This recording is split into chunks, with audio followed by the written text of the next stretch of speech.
Ayun, meron na ngang census dito. 2145 sir, ito yung number nyo. So, pakita lang natin na kung gaano kadami yung mga possible na tatamaan na bahay dito. Akala nila walang purpose to, no? Ito na siya dito. Itong panibagong expressway ay may 32 kilometers. Combination of elevated at grade, mostly 6 lanes. Ito ay magsisimula dito sa FTI in Taguig City at magtatapos sa may Batasan Complex in Quezon City. Ito po yung Southeast Metro Manila Expressway, also known as the Skyway Stage 4. Ang latest update pala dito sa project, itong San Miguel and Ayala Inc. agreement to integrate Arca South to Skyway Stage 4 project. So dito sa may Arca South Kabayan, magkakaroon ng ramp ito kung saan dadaan itong expressway doon. Dito ating ipapakita din kung gaano kadami yung mga bahay na tatamaan dito para sa project. Ito yung ruta nitong project. Simula dito sa Skyway, dadaan ng FTI Taguig, tapos dadaan siya sa C6. Yan, mostly dito yung ruta na yan eh. After nyan, dadaan siya ng Taytay, tapos aakyat na yun ulit papunta dito sa Antipolo, madadaanan yung San Mateo, Marikina, at dito magtatapos yan sa may Batasan Hills ng Quezon City. Bali alternate route ito para sa EDSA at saka C5. Nandito tayo ngayon sa C5 dito sa Taguig City. Mag-update tayo ngayon ng project dito. Yan po yung tinatawag bilang Southeast Metro Manila Expressway or yung Skyway Stage 4. Yun. So dito sa may area ng Kwasay Kabayan, dito kasi yung huling part na na-construct nila at matagal na to siyang natenga, kumbaga ito lang yung nagawa. So pakita natin ngayon yung area ng possibilities kung saan ito lulusot. Dahil itong project na to, simula dito sa FTI Taguig, magkoconnect yan papunta sa Batasan Complex dun sa Quezon City. So maraming mga major roads ang pwede maiwasan nito at makapagtulong sa decongest, lalo na yung EDSA at saka itong C5. Sige ba natin natin, dito na tayo.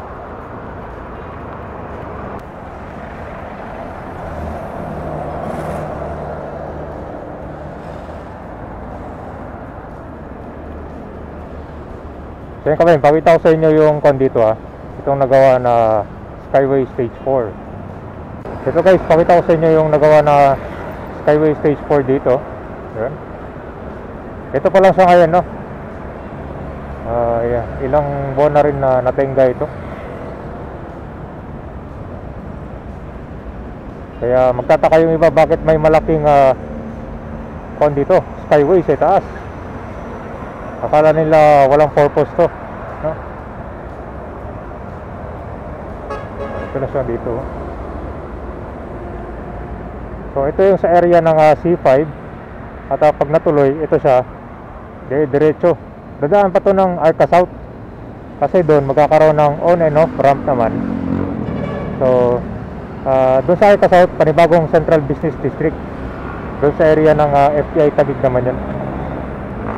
Tapos ito, ayon sa nakuha kong information, ito ay malapit sa SLEX. So pag galing sila sa SLEX, pupunta ng Quezon City, Batasan Complex, yun, pwede ito once natapos. So itong daan natin ngayon kabayan, ito yung bagong exit na nagawa nila na siya kalsada. Dito rin ang labas niya, no? Dito sa may Kwasay. Ayan.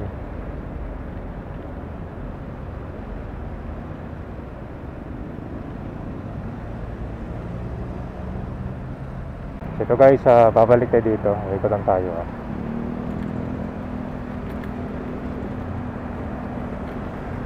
Madami din magbenepisyo nitong project na to, no?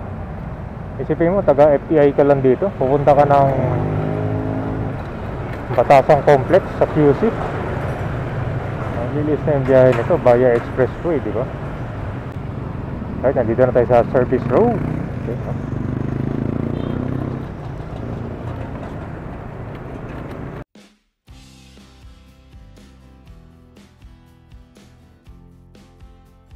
Okay. At saka nung nagtapos ito, Oo. parang mayroon pa nagsusurvey dyan, nagtataging. Meron pa nagsusurvey dito? Oo. Ito yung internet ni si tatay kanina. Yung nagtitinda ng dito, buko juice. So yung mga possible na tatamaan daw, ito, dito. Yan, dito. So, dito yan, diretso. At yan, diretso tayo dito sa Kuwasay, akit tayo sa footbridge. Kasi yung Arca South nandito eh. So malamang dito dadaan tong project pag natuloy. Ay, wala mga basura dito. Ayun sa natanong ko, parang dating creek area daw ito. Dito malapit sa C5 service road. Kaya kung titingin ka dito sa baba kay may mga ibang establishment dito. Sarado na, hindi na nag-ooperate. Tulad nito oh. Nakabakante na siya oh. Ayan, ito matagal lang sirado. Ayan, puno na nga ng basura dito.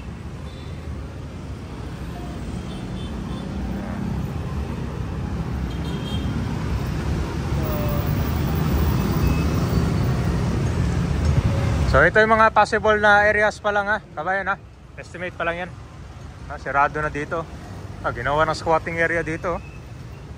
May mga damit na. So ito naman yung palengke nila dito sa Western Bicutan.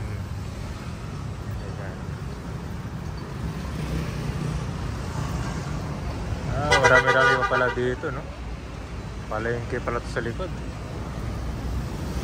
Pasay ma'am, di ba na? Yes sir. Okay. So yun mga kabayan, ayun sa mga natanong natin, ito yung mga possible na tatamaan din. Sa likod naman ano to ma'am? Bahay? Bahay. Okay. Dito rin bahay. Bali ano yan sir? Office. Office. So yung may-ari ma'am dito, diyan yung may-ari o dito? Ito po yung may-ari. Dyan no? So dito kayo nakapwesto ma'am? Okay. Ano to? Bahay lang yun dyan sa likod? Bahay po yun sir. Bahay? Okay, nasa labas na pala. So lahat to dito ma'am no? Mga kwanto eh, pang... yun lang yung palengke dun sa unahan ma'am, di ba? Sa kabila ma'am, ito. Hindi pa sigurado. Ayan, hindi makuha, pero malang po yung Chowking. Chowking, ito. Siguro dito liliko, no? Okay. So ito guys, dito tayo. Ito yung existing na na-construct. At ayon sa mga informant na tanong ko, dito, daan. So, may mga pakaunti dito. Meron din dyan. Pero abangan pa natin kung ano yung final dito ha. Mostly mga commercial pala to nandito. No? Ano?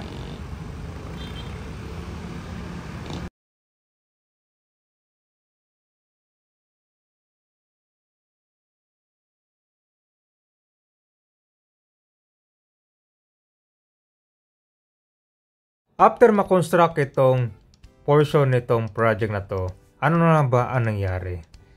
Bali ito siya, kung dumadaan kayo ng C5, magtataka kayo dito, no? Marami din nagsasabi nito, parang silungan doon siya eh, kasi matagal lang natingga itong project na yan. Actually ito, ang latest na balita na kuha natin dito, may agreement yung San Miguel at saka Ayala na gagawa ng ramp doon mismo sa Arca South na yan, no? Pakita ko na rin kung saan dadaan itong project. Nakita nyo naman kanina dito sa Kuwasay, mostly mga kabahayan, mga commercial area. So dito lulusot yan, no? Yan pa nga, medyo tricky yung right of way nito kasi marami dyan, no? Tapos yan, sa bandang kanan makikita na natin yung Arca South yan. Ito pag dinaretso yan, Laguna de Bay na yan, papunta sa may area ng C6 na yan. Bale dito, yan ko lang paano dadaan, dito siguro. Basta makarating yan dito sa Arca South. Ito yung panibagong Central Business District.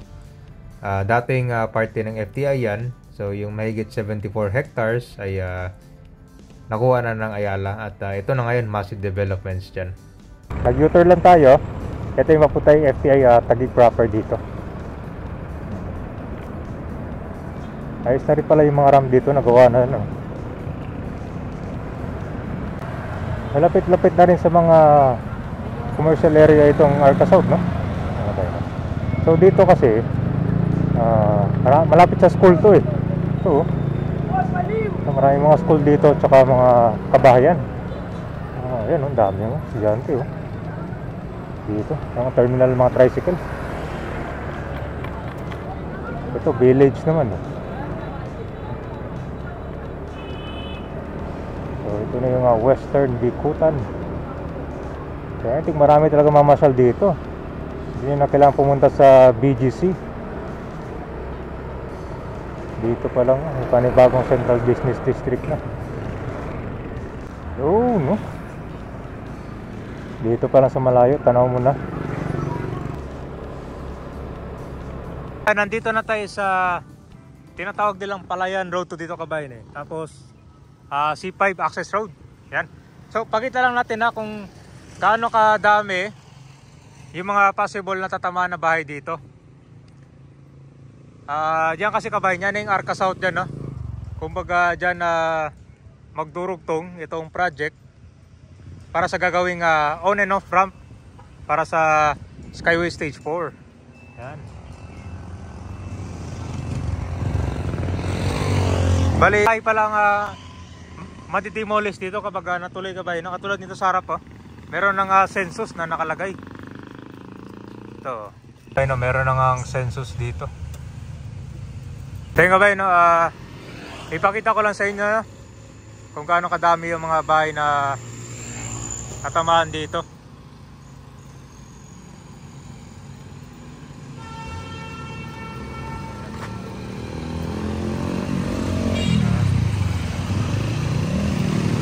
Nandito na kasi yung Arca South, tanaw mo na dito.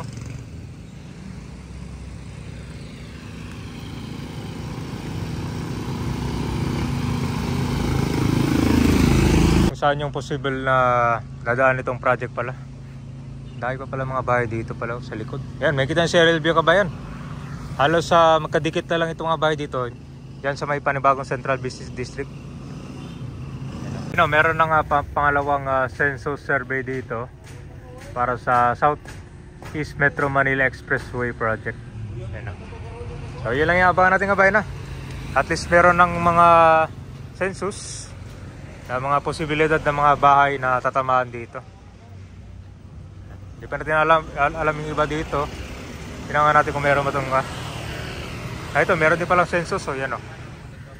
Yan. May mga numbering na. Lalo sa karamihan dito.